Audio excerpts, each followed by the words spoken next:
ए टकले, ये एक ऐसी शब्द है, ये एक ऐसी बात है जो हर एक मर्द चाहता है कि वो कभी ना सुने। ठीक है, हर एक मर्द नहीं ट्राई करता है कि वो कभी गंजा ही ना हो, या फिर वो ऐसी चीज़ देखता रहता है। वो कभी कभार ऐसे ऐसे तेल मंगा रहता है कि भाई इस तेल को सिर पे घिसूंगा तो मेरे बाल वापस आ जाएंगे, मेरे जो अभी गंजेपन बढ़ रहा है वो कम हो जाएगा। लेकिन नहीं, हम में से मोस्ट ऑफ लोग नहीं हर बार प्रोसीजर पे, सॉल्यूशन पे तो फोकस करते हैं कि हाँ भाई हमें ये करना है तो हमारे बाल वापस ग्रो हो जाएंगे, हमारे बाल टूटने बंद हो जाएंगे। लेकिन हम नहीं कभी इस चीज़ पे क्वेश्चन नहीं करते हैं, हम कभी भी इस चीज़ पे ट्राई नहीं करते हैं कि भाई हमारे बाल जा ही क्यों रहे हैं फर्स्ट थिंग। ठीक है, तो सबसे पहली चीज़ है, मैं तुम्हें आज बता देता हूँ कि मैं तुम्हें बताने वाला हूँ कि यार कौन कौन सी ऐसी चीज़ें हैं जो तुम अपनी डेली लाइफ के अंदर कर रहे हो या फिर जो तुम्हें करनी बंद कर देनी है, जिससे तुम्हारे बॉडी के अंदर तुम्हारे जो बाल है वो जाने कम हो जाएंगे, तुम्हारा हेयर लॉस कम हो जाएगा, तुम्हारा हेयर फॉल कम हो जाएगा और तुम्हारे नए बाल भी उगने लगेंगे। ठीक है, सबसे पहली चीज़ है कि तुम्हें नहीं सबसे पहले समझो यार कि बाल जाते क्यों है। हम मोस्ट ऑफ लोगों के नहीं जीन्स के अंदर होता है कि हमारे बाल चले जाए,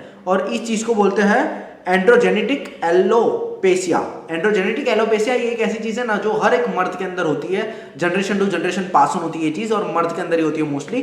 कि नहीं, हमारे बाल के जो फॉलिकल्स होते हैं वो इतने सेंसिटिव हो जाते हैं ड्यू टू द डीएसटी कि वो नहीं खुद थीन होने लगते हैं और जड़ने लगते हैं, जिससे होता कुछ ही हमारा हेयर फॉल होने लगता है और हमारा हेयर लॉस भी हो जाता है, जिसके कारण वहाँ पे नए नए फॉलिकल्स पे उस जगह पे वापस रूट्स उग नहीं पाते हैं और नए बाल बन नहीं पाते। ठीक है, नॉर्मल सी चीज़ हो गई। मतलब हमारे जो फॉलिकल्स होते हैं वहाँ पे जाके डीएसटी भरा जाता है, जिससे ये जो हेयर होते हैं वो पूरे सेंसिटिव हो जाते हैं और वो पूरे थीन हो जाते हैं और फिर लॉस हो जाता है, हेयर फॉल होने लगता है। ठीक है, तो सबसे पहला पॉइंट हम स्टार्ट करने वाला है। सबसे पहला पॉइंट तो हो गया कि ये है, सबको जेनेटिकली प्रॉब्लम होती है। तुम इसको कैसे प्रिवेंट कर सकते हो? तुम इसे ऐसे प्रिवेंट कर सकते हो, तुम डर्मा रोलर का इस्तेमाल कर सकते हो, या फिर तुम इसके अंदर माइनोक्सिडिल का इस्तेमाल कर सकते हो, जिससे तुम इस चीज़ को प्रिवेंट कर सको।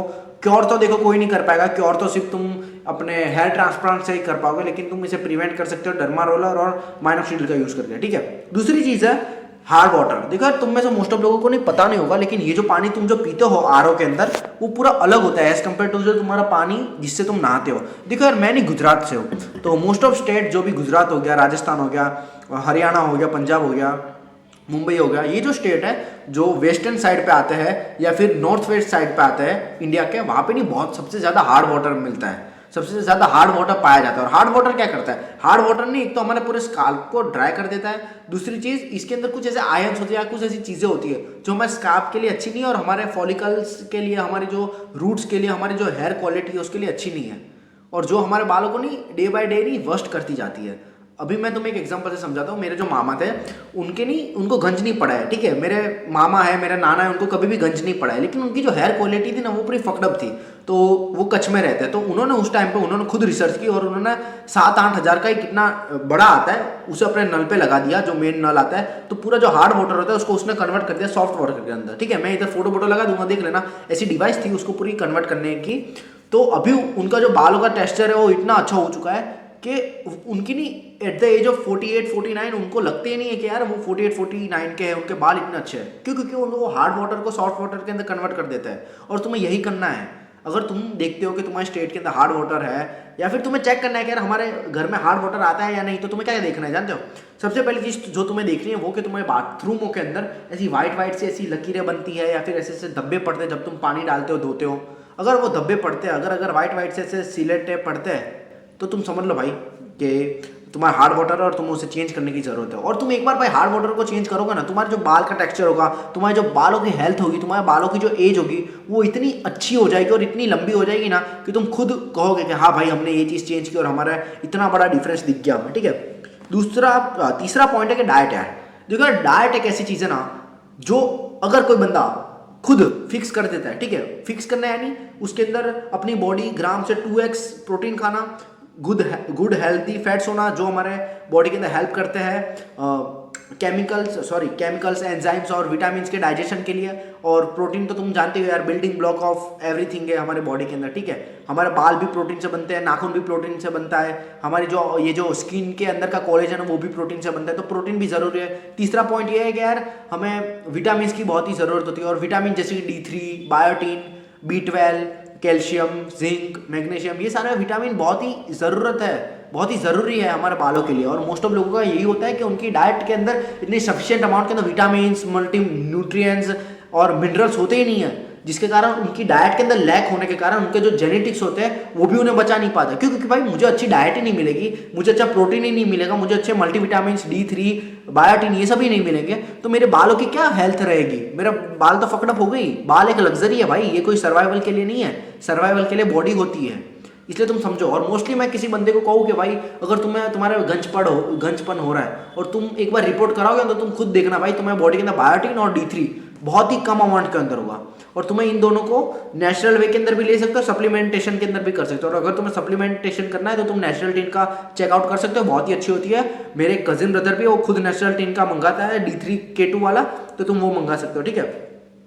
और मोस्ट ऑफ लोग नहीं भाई डाइट की बात पे नहीं इतनी बात करते नहीं। मैं तुम्हें एक एग्जांपल से समझाता हूँ। बहुत से लोग नहीं अभी मुझे बोलेंगे या मन के अंदर बोल रहे होंगे भाई हमें तो इतना मिलता ही नहीं है। भाई मैं तुम्हें चलो नहीं मिलता होगा, ठीक है, मैं मान लेता हूँ, मैं मोस्ट ऑफ लोगों को नहीं मिलता है, ठीक है, जो डाइट के लिए इतने एथुसियास्टिक होते हैं फिर भी नहीं मिलता है। मेरे कुछ दोस्त हैं वो हफ्ते हफ्ते के 400 500 रुपए उड़ा देते हैं सिर्फ बाहर का पेलने में। उनको गंज आ रहा है फिर भी वो बाहर का पेलने में इतने पैसे उड़ाते हैं। और अगर वो अपने पैसे अगर वो हफ्ते में महीने में 3 बार जाते हैं तो 400 तो यार 1200 रुपए को अगर वो अपनी डाइट पे इन्वेस्ट करें या फिर कोई अच्छी जगह पे इन्वेस्ट करें तो उनको पर डे का प्रोटीन भी अच्छा मिलेगा, गुड डाइट भी मिलेगी, उनकी हेल्थ भी सुधरेगी, उनकी हार्मोनल हेल्थ भी सुधरेगी। और नहीं एक सिंपल सी चीज़ यही है ना भाई, अगर तुम्हारी डाइट अच्छी होगी ना तो तुम्हारी हार्मोनल हेल्थ बहुत ही अच्छी हो जाएगी।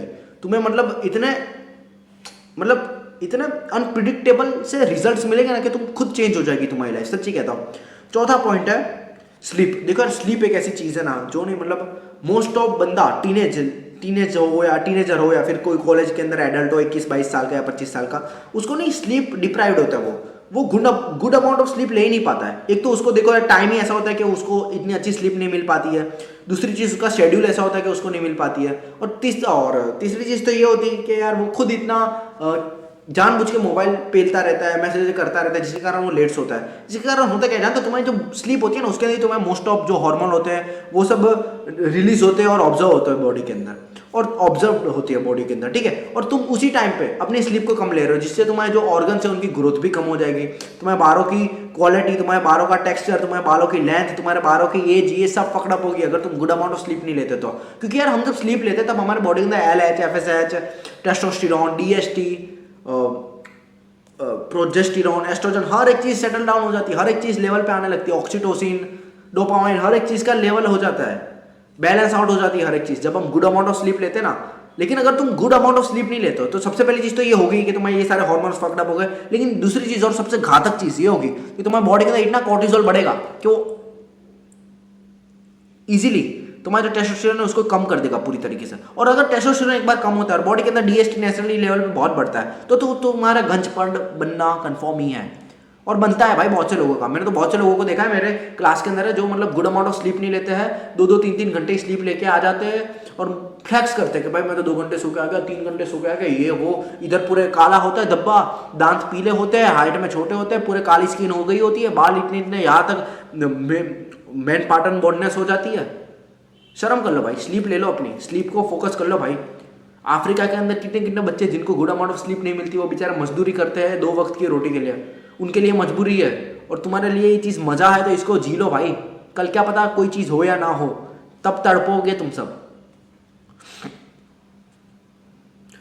5वीं चीज़ है क्रॉनिक स्ट्रेस। देखो स्ट्रेस एक ऐसी चीज़ है ना, स्ट्रेस से नहीं क्या होता है यार, हमारे स्ट्रेस हमारे बॉडी के अंदर कब बढ़ता है, जब हमारे बॉडी के अंदर कोर्टिसोल नामक एक केमिकल बहुत ही हाई लेवल पे बढ़ जाता है, जिससे होता है कि हमारा टेस्टोस्टेरोन कम होता है और हमारा मूड पूरे फकड़अप हो जाता है। क्योंकि यार कोर्टिसोल एक ऐसी चीज़ है ना जो अगर एक बार बढ़ता है ना फुल स्पीड के अंदर तो ये तुम्हारे पूरे लुक्स को डिग्रेड कर देता है, सड़ा देता है तुम्हारे लुक्स को। हाँ, मैं इधर फोटो लगा दूंगा। इस वक्त पे भाई मेरा इतना कोर्टिसोल बढ़ रखा था बॉडी का, मैं उस टाइम पे पूरा पगलू हो चुका था, एक नीट पगलू हो चुका था, इसलिए मेरा ऐसी फकड़अप थी। और फिर मैंने अपने आप को सुधार दिया, मैंने सोच लिया कि यार ये चीज़ अपने बस की नहीं है तो नहीं करना है, लाइफ को शांति से जीने लगा। और अभी ऐसा नहीं कि मैं स्ट्रेस नहीं लेता, उल्टा उस टाइम से भी ज़्यादा स्ट्रेस लेता हूँ, उस टाइम से भी ज़्यादा वर्क डन करता हूँ मैं। लेकिन फिर भी मेरी अभी हेल्थ इतनी अच्छी क्यों है, मेरे लुक्स इतना अच्छे क्यों है, क्योंकि मैं यार stress limited amount of time के लिए लेता हूँ। ऐसा नहीं पूरा दिन NEET NEET NEET NEET NEET जय जय जय जय, ऐसा नहीं करता मैं, ठीक है। और मैंने देखे अपने स्कूल के अंदर भी बहुत से 8वीं 9वीं के बच्चे, सबको चश्मे लग पड़े हैं, सबको डेफिशिएंसी हो रखी है, सबकी हाइट छोटी है, सबके दांत पीले हो चुके हैं, सबके कलर ब्लैक हो चुका है, सबको गंज पड़ने लगा है। बोलो सिर्फ वो स्ट्रेस इतना लेते हैं। और माँ बाप उल्टा कि बेटे नीट तो करना ही पड़ेगा, ये तो करना ही पड़ेगा वरना पीछे रह जाएगा लाइफ के अंदर, ये वो। अरे भाई क्या है भाई, है ना, नहीं बोलता नीट करो जे करो यार, लेकिन इतना स्ट्रेस होता है क्या 8वीं 9वीं के बच्चे को? भाई ये फकड़अप कर देगी तुम्हारी लाइफ को। अगर कल जाके कुछ बन भी गए और उस लेवल पे बॉडी नहीं हुई ना, बॉडी यानी वो फिजिकल वाली बॉडी नहीं यार, अंदर हार्मोनल हेल्थ अच्छी नहीं हुई ना, तो लोग बहुत सी हरकतें कर देते हैं। कभी देखना तुम, ये क्यों करते हैं ये सब, कोटा वोटा के अंदर ये सब क्यों करते हैं यार, इससे क्यों लटकते हैं, क्यों लटकते हैं? क्योंकि भाई उनकी हार्मोनल हेल्थ वैसी होती है, स्ट्रेस इतना होता है बंदों पे यार, कोई किसी को शौक नहीं होता इधर लटकने का, ठीक है? तो स्ट्रेस कम लो यार भाई, लोग तो बहुत बोलेंगे स्ट्रेस कम लो, कोई तुम्हें नहीं पूछेगा कि भाई स्ट्रेस ले रहा था इसलिए तेरी गंज हो गया, ये हो गया। सब सिर्फ टकला चिल्लाएंगे, बाला चिल्लाएंगे, और तब कोप करना कि यार बेटा ऐसा मत करो, बेटा ऐसा मत बोलो, ठीक है? छठा पॉइंट है एडिक्शन। देखो भाई, एडिक्शन मोस्टली सिगरेट का या फिर वेप का तुम करते हो तो भाई करना बंद कर दो। मेरे बहुत से दोस्त ऐसे हैं, मेरे बहुत से नोन के अंदर लोग ऐसे हैं जो नहीं मतलब वेप पीते हैं, सिगरेट्स पीते हैं, वो भी मेरे से भी छोटी उम्र के और मेरी एज के भी बहुत से लोग, ठीक है? तो तुम्हें ये चीज़ करनी बंद कर देनी है भाई। एक तो मैं तुम्हें एक सीधी चीज़ बता दूँ, एक सिगरेट के अंदर मोर देन 60 to 70 केमिकल्स होते हैं और ये बहुत ही हार्मफुल केमिकल होते हैं। सबसे पहले देखो यार, ये तो तुम्हारी स्किन को, तुम्हारे बालों को, तुम्हारे ऑर्गन्स को फकड़अप करेगा ही, ठीक है? ये सड़ा देगा अंदर से, तुम्हें कैंसर तक दिला सकता है। लेकिन दूसरी चीज़ और सबसे घातक चीज़ क्या होगी जानते हो? तुम नहीं मतलब रोग है फ्यूचर के अंदर, तुम जो अभी सुसु कर देते हो ना, इसके लिए तुम नहीं, फ्यूचर के अंदर रोग है, खुद को चाटे मारोगे। वो क्या है जानते हो? कि तुम अकेले अपनी लाइफ खराब नहीं कर रहे, तुम अपनी जो फ्यूचर की जनरेशन है उनको भी फकड़अप कर रहे हो। क्यों? क्योंकि ये जो हमारा जो डीएनए होता है ना, ये सिगरेट्स के अंदर ऐसे ऐसे केमिकल्स होते हैं, ये वेप के अंदर ऐसे ऐसे केमिकल्स होते हैं, जो हमारे जो डीएनए होता है ना, उसका जो न्यूक्लियस होता है, जहाँ पे पूरी जेनेटिकल कोड होते हैं, जेनेटिक्स का सब कुछ होता है डीएनए के अंदर, वहाँ तक ये असर करते हैं, वहाँ तक घुस जाते हैं विदाउट एनी बैरियर या एनी रेजिस्टेंस। और वहाँ जाके ये हमारे डीएनए के सेगमेंट्स को, ये हमारे जो न्यूक्लियस के सेगमेंट्स होते हैं, इन सब के अंदर जाके बस जाते हैं। जिससे होगा क्या जानते हो? मैं सीधी बात बताऊँ, तुम फ्यूचर के अंदर इनफर्टाइल हो जाओगे, या फिर तुम फ्यूचर के अंदर तुम अपने बच्चों को जब जन्म दोगे, जब देखोगे ना, तब तुम्हारे बच्चे लंगड़े लूले पैदा हो गए। Sorry to saying this type of thing, लेकिन सच्ची में होती है ये चीज़ें। कभी जाके पढ़ना what is the causes of smoking या एडिक्शन एनी टाइप ऑफ, देखना भाई उनके बच्चों तक ये चीज़ होती है। क्योंकि यार तुम तो चलो मरो भाई, ना नहीं बोलता, लेकिन तुम्हारी आने वाली जनरेशन भी वैसी पैदा होगी, लूली लंगड़ी या फिर पूरी रिटार्डेड होगी दिमाग से। इसलिए समझो भाई, अपनी लाइफ के अंदर ये सारे एडिक्शन है, फूफू करने में ये सब अच्छा लगता है भाई, लेकिन दिखने में अच्छा लगता है भाई, लेकिन असलियत में ऐसा नहीं होता भाई। 2-3 मिनट के डोपामाइन स्पाइक के लिए, डोपामाइन के रिवॉर्ड सिस्टम के लिए इतनी नीचे मत गिलो भाई, फकड़अप हो जाएगी तुम्हें पूरी लाइफ भाई। तुम मतलब तरसोगे, तड़पोगे, खुद को गालियाँ दोगे कि भाई उस टाइम में बंद कर दिया होता तो। और ये एक ऐसी एडिक्शन है ना, एक बार भी तुम छू लोगे ना, तो फिर तुम्हें ऐसी आदत पड़ जाएगी, तुम्हारे दिमाग को ऐसा रिवॉर्ड सिस्टम बन जाएगा कि तुम्हें प्रेशर तक नहीं आएगा without doing this type of thing. इसलिए कह रहा भाई ये सारी चीज़ें छोड़ दो, मरोगे और खुद के बच्चों को लंगड़ा लूला पैदा कर दोगे भाई। अपने आप को सुधारो, अपनी लाइफ को सुधारो भाई। 7वां पॉइंट है कि हीट ऑन स्काल्प। देखो यार, अपना हमारा जो खोपड़ी होता है इसको स्काल्प कहते हैं, ठीक है?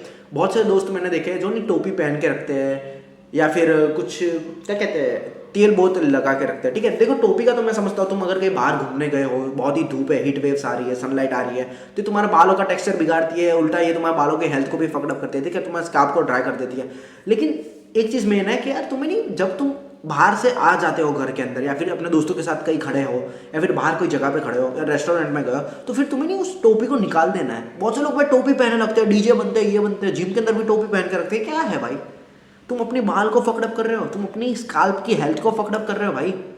तुम्हें कल जाके ज़्यादा फुंसियाँ होगी सिर पे, तुम्हें कल जाके बहुत से पसीने होंगे और बहुत क्या पता इन्फेक्शन भी हो सकता है सिर के ऊपर, और तुम्हें ना जाने तुम्हारे हेल्थ के फॉलिकल्स सांस ही नहीं ले पाएंगे। अपने जो हेयर्स होते हैं ना, इसके अंदर पोर्स होते हैं, ये जो फॉलिकल्स होते हैं ना, इसकी रूट्स के ऊपर पोर्स होते हैं जो हवा लेते हैं, ऑक्सीजन लेते हैं, जिससे वहाँ पे कोई फंगल इन्फेक्शन ना हो पाए, वहाँ पे पूरी सेफ रह पाए जगह, क्लीन रह पाए जगह, ठीक है? लेकिन तुम क्या करते हो, पूरा ऐसे टोपी पहन रहे थे जिससे हवा ही नहीं जाएगी और बालों की हेल्थ फकड़अप होगी, पसीना होएगा, फुंसियाँ हो सकती है और फॉलिकल उल्टा और डिग्रेड हो गए। और दूसरी चीज़ कि बहुत से लोग नहीं मतलब तेल बहुत ही लगा के फिरते यार। मेरे एक दोस्त है, वो मतलब 1.5 साल से मैं उसे देख रहा हूँ, वो डेली बेसिस पे तेल डालता है, शनिवार को छोड़ के डेली बेसिस पे तेल डालेगा, और उसके जो बाल वो पूरे पीछे तक चले गए। तो मैंने एक बार रिसर्च की, घर पे बैठा था, कि अरे ऐसी कौन सी चीज़ है यार जो हम करते हैं तो यार इतनी प्रॉब्लम होती है। तो मुझे ये पता लगा कि यार जो बंदा डेली बेसिस पे तेल डाल करेगा, उससे होगा कुछ ये कि हमारे बालों को नहीं, जो पोर्स होता है मैंने अभी बात की, वो हवा ले ही नहीं पाएंगे अच्छे से, जिसके कारण होगा क्या, हमारे बाल फकड़ अप हो जाएंगे, हवा नहीं जाएगी तो उस जगह पे फंगल इन्फेक्शन हो सकती है, हमारे डीएसटी लेवल्स वहाँ पे बढ़ सकते हैं, हमारे फॉलिकल्स वहाँ के वीक हो सकते हैं, जिससे इजीली हेयर फॉल होगा, हेयर की एज कम हो जाएगी। हेयर की एज होती है भाई, तुम जानते हो, अगर ये जो एक बाल है ना मेरे, ये वाला बाल, इसकी एज होती है, हाँ ये मतलब 5 दिन के अंदर एक टूट जाएगा तो ये टूट जाएगा, ऐसी एज होती है बालों की भी, इंसानों की कैसी होती है वैसी।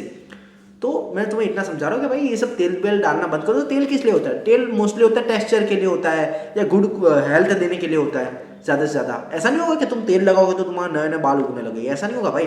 बाल सिर्फ उग सकते हैं बाय माइनोक्सिडिल, क्योंकि माइनोक्सिडिल हम लगाते हैं तो वहाँ पे ब्लड फ्लो बढ़ जाता है, और हमने डर्मारोल किया होता है वहाँ पे, तो वहाँ पे छोटे छोटे से पोर्स बन जाते हैं, जिससे वो बॉडी उसको ऐसा जख्म समझ के हील करने लगती है, और वहाँ पे ब्लड फ्लो के साथ न्यूट्रिएंट्स भी आते हैं, जिसके कारण न्यू हेयर ग्रो हो सकते हैं। ठीक है, तो तुम्हें इन 2 चीज़ों से ही बाल रीग्रो हो सकते हैं। और तीसरी चीज़ है, और ये परमानेंट सॉल्यूशन है, कि ये भी परमानेंट कह नहीं सकते वैसे तो, कुछ लोगों पे वर्क नहीं करता, कि तुम हेयर ट्रांसप्लांट करा लो, बस ये इतनी चीज़ें ही है, ज़्यादा और कोई इतनी बड़ी मैथ साइंस है नहीं, इतना कुछ है नहीं, बस इतनी नॉर्मल सी चीज़ थी।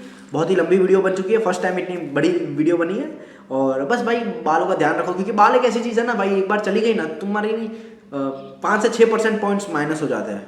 ठीक है, और सिंपल सी बात यही है कि लाइफ को चेंज करो, अपनी बालों का भी ध्यान रखो, हर एक चीज़ पे फोकस करो और अपनी लाइफ को सुधारो, बस इतने कहना, ज़्यादा कुछ नहीं। ठीक है, रिमेंबर इट बेबी।